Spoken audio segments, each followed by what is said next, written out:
And you see in the background, we're actually looking at these different flocks of goats. And in the courtesy of this farm, I wanted to connect to this week's portion.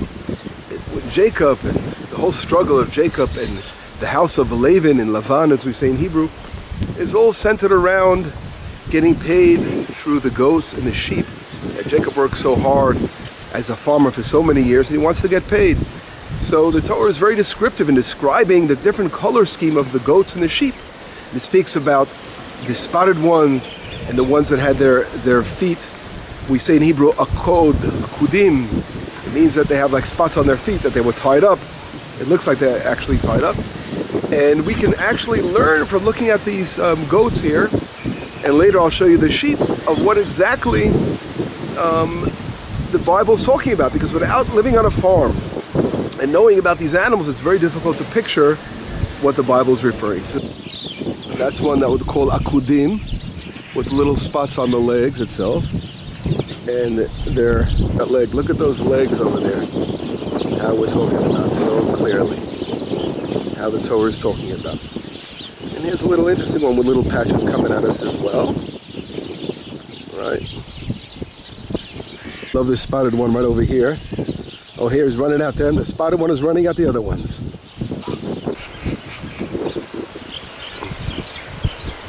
And here we see the goats, these black goats over here, which is a very common color species of the goat in the olden days. And here we see there are some browns, and here some spotted goats as well, as we said.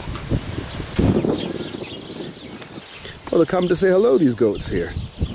Aren't they cute, coming to say hello to us? They're trying to eat my shirt here. Hello everybody. How you doing? Coming up, jumping up over here? Oh, there you go. Everyone's going, and here is this little doggy here. Look at the doggy. Hello, little doggy. You want to have fun too? Now, right after we learned about the goats, we can hear a couple of pictures. I just want to show you pictures of some sheep that are raised here on Itamar. And we can actually see the colors that I mentioned in the Bible. We know the white coals of the sheep, and here the black spots on them, and some spots that are going around the legs you see on the sheep over there. So anyway, this gives you a feeling, a real live, actual feeling of the Bible coming to life when you study it in the environment that it took place. In continuation here with this week's portion, I wanted you to see right behind me this tree over here. This is called, in modern Hebrew, a tzaftzafah. A tzaftzafah machsifa literally means a tzaftzafah that has, machsif means it has like a silvery color in the back. You see the front of it is obviously a green leaf, but of course the autumn turning the colors. And in the back, you see it has like a silvery color to it.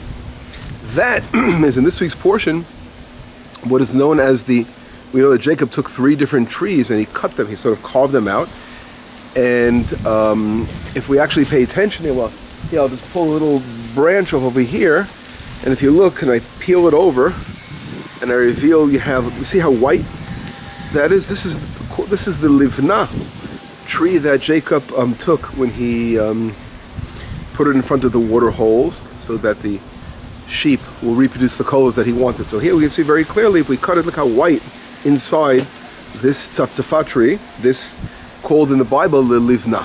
Now I'm going to show you the other 2 trees that were used as well. Continuing our lesson on the trees here in this week's portion, right behind me over here is the luz tree mentioned in the Bible. And this luz tree is what is known as the almond tree. This grows naturally here on Itamar. I want to show you, if we actually look up here, take a look over here. These are one of the almonds, as a matter of fact. We open this up, we'll have an almond inside over here. It's still dry from last season over here, waiting on the tree. We didn't pick all these almonds. But the almond, the luz, was a little bitter. We know the natural almond trees here are slightly bitter, or like they're more the wild almonds. Now, if we break off a little piece over here, we are going to see, first of all, the Torah says that we're talking about a fresh branch, right? It seems, according to most opinions, the word fresh goes on all 3 kinds of trees. So if we break a fresh branch over here, which I want to get a low one, I don't like doing it in the upper branches. So let's break down a fresh branch. Here we are looking at it right now. And we could see how white this is as well. Now, it's a little, again, there's no white is the same as any tree. It's interesting, he used 3 different kinds of trees, but we see the whiteness here. And if you compare it, look at the brown and the white. This is what he did. He took the brown and he would carve white spots onto the branch, as you could see here. And by doing so, it would look like a spotted sheep. So here, or a spotted goat. There we go, you see? Look at the different spots that are forming as we peel and carve different things in it. And here, as we could see. Fascinating how nature comes alive in the land of Israel. So that's tree number 2, and now let's get to the third tree, and we'll check that one out in a moment. To the white. Okay, now we're back to our third tree over here in the portion, and if we're looking right behind this tree over here is called, in Hebrew, a dolev. Some beautiful leaves on this tree. Again, the fall is setting in over here. And the dolev tree is known to be the almond tree mentioned in this week's portion. Again, the third tree that Jacob used to put in the water holes when the sheep and the goats would come. So again, looking at one of these branches, breaking one of these branches, and we look inside over here. Also, we can find the colors as we open it up over here. But it's a little different shade now. Interesting that Jacob used these 3 trees. Obviously, he wanted to get a little windy, the rain's coming in here. But these 3 trees, obviously more than just a physical understanding of the sheep looking at the trees before they made it and the colors came out, there was something very spiritual behind it. But anyway, getting to know the nature of the land of Israel. When you're living here in Itamar, we actually have these trees grow naturally here in the land of Israel. And it's so beautiful when you think about it, that our forefathers would enjoy from nature and they would bask their eyes and their lives within this nature that we today are basking in. Today we are privileged to live in this beautiful land that our forefathers lived on thousands of years ago. And it's amazing just to see the continuation. So here we are on the top of one of our high points here in Itamar. And as a matter of fact, it's right above my home.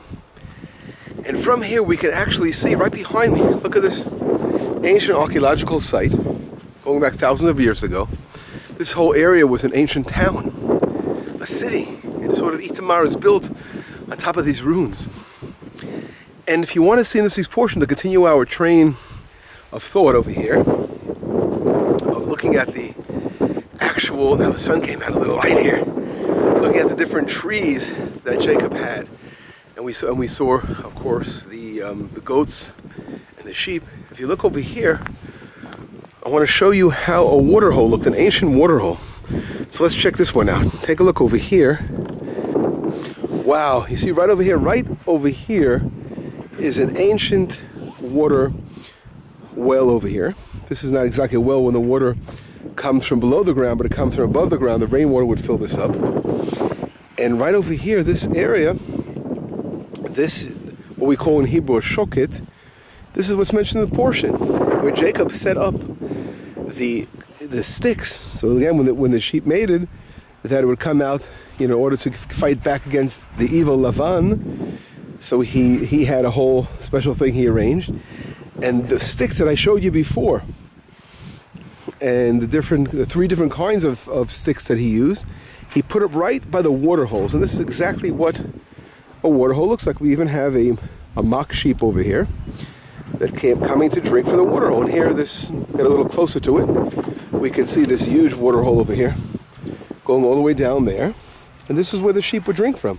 So this is exactly what it was. This is the same, going back thousands of years ago, in the period of our forefathers.